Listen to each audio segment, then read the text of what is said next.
Hi, so today I'm going to give you some information about dyeing your hair, particularly, bleaching your hair, going, from a dark color to a blonde. Personally, I hate going to the hairdressers, and I haven't been in the past 7 years.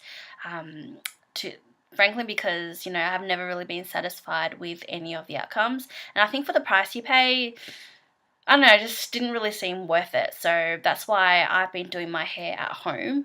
And yes, I am actually certified. I have studied hairdressing.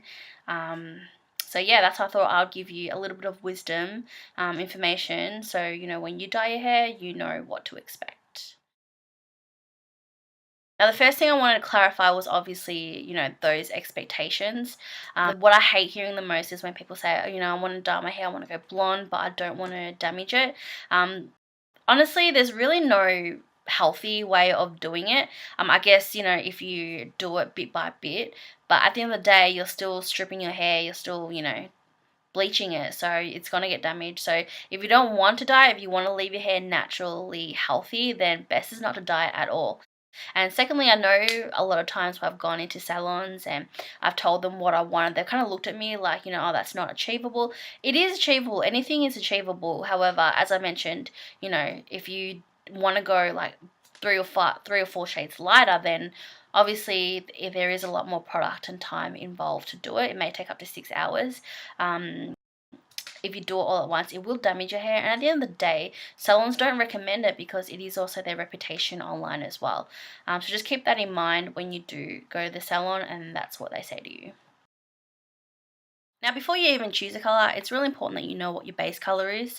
I'm going to put a diagram here just so you can see the differences. Pretty much, if you've got black hair, then you're a level 3. If you're brunette, you're about a 5, and if you're blonde, you're about an 8. So the lighter the shade, the higher the level is. Now there are, obviously a lot of different products you can use to lighten your hair, but the main ones are probably, color, like, the color tubes or bleach and peroxide. So with the color tubes, they're obviously, if you're not bleaching your hair lighter, they're like the colors that you want to put into your hair. Bleach is a chemical that is used to literally strip your hair to achieve it, the lighter color. And peroxide is probably one of the, the main products to use, and that pretty much activates, the bleach or the peroxide, and kind of, uses that to highlight and get into your hair to lighten it. I'm going to also put another diagram here as well, and this will go through, there are a couple of different levels of peroxide. So there's a level 10, which is a 3%, a level 20, which is a 6%, a level 30, which is a 9%, and a 40, which is a 12%. So they're known by percentages or volumes. I personally like to, use the percentages when I describe them. But yeah. So just a quick tip, if you are dyeing your hair darker than your hair color, then you use a 3% or volume 10. If you're going the same level or a level lighter, then you can use a 6%. If you go 2 shades, then use a 9%, and if you go more than that, then you can use a 12%, which a lot of times when I've gone to the salon and asked, for a 12% to dye my hair from a level 3 to a level 7, which is something like this, the hairdressers kind of look at me like, it's not achievable. It is, but obviously, it doesn't work out all the same for everyone, depending on, your hair and how strong, your hair is and how it will take color. What I do recommend, and probably, actually no, what you should not do, it's not a recommendation, you shouldn't do it, is use more than a 9% with bleach, especially when you're bleaching your whole head. It's just way too strong that it will burn your scalp. If you are using it, then I do recommend using foils, but you need to keep a close eye on it so it doesn't obviously burn. But yeah, I will probably only use 12% if you're using it with a color and there's no bleach.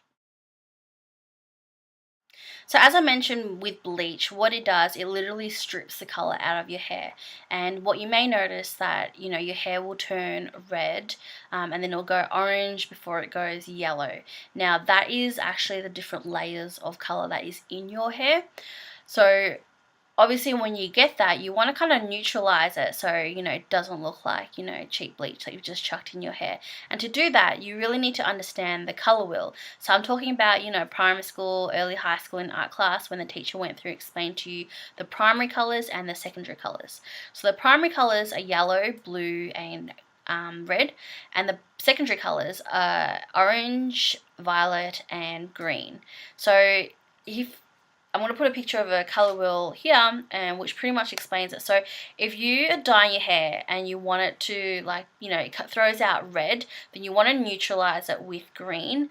If it throws out a lot of orange, then you want to neutralize it with blue. And pretty much the common one is when you get a lot of like the gold kind of yellow tone being thrown out, then you want to neutralize it with violet. So that's why with toning shampoos you may notice it's a bright violet color, and that's because that color is what neutralizes the orange. And a fun fact as well is that if you meet all those colors in the middle, the neutral color is brown.